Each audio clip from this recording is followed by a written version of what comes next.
আর দেখবেন বিএনপির মন্ত্রীদের কথাবার্তা শুনলে মনে হয় যে দেশের জনগণকে তারা এসির মধ্যে রাখতেছে। জনগণ মিথ্যাবাদী, বেঈমান। জনগণ মিথ্যাবাদী, বেঈমান বোঝা যায় তারা জনগণকে এসির মধ্যে দিনটায় 24 ঘন্টা রাখতেছে।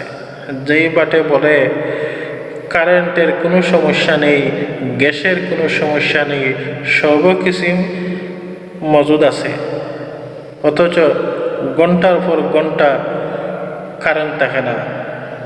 ঢাকা শহরে দিই, গ্রামাঞ্চলে দিই 3-4 ঘন্টা পর্যন্ত কারেন্ট থাকে না।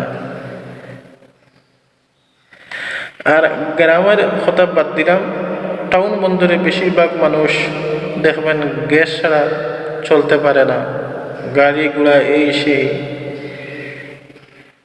এই বিষয় নিয়ে সরকারের কোনো মাথা ব্যথা নেই।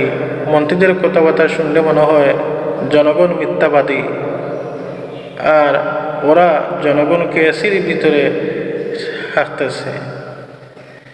বলেন তো, যেই সরকার নির্বাচনের আগে একটা কথা বলে, নির্বাচন পরে আর একটা কথা বলে, এই সরকার দ্বারা এই দেশ, এই জাতি কতটুকু নিরাপদ আছে আর এই দেশ কতটুকু উন্নয়ন হবে আপনারা বুঝতে পারতেছেন।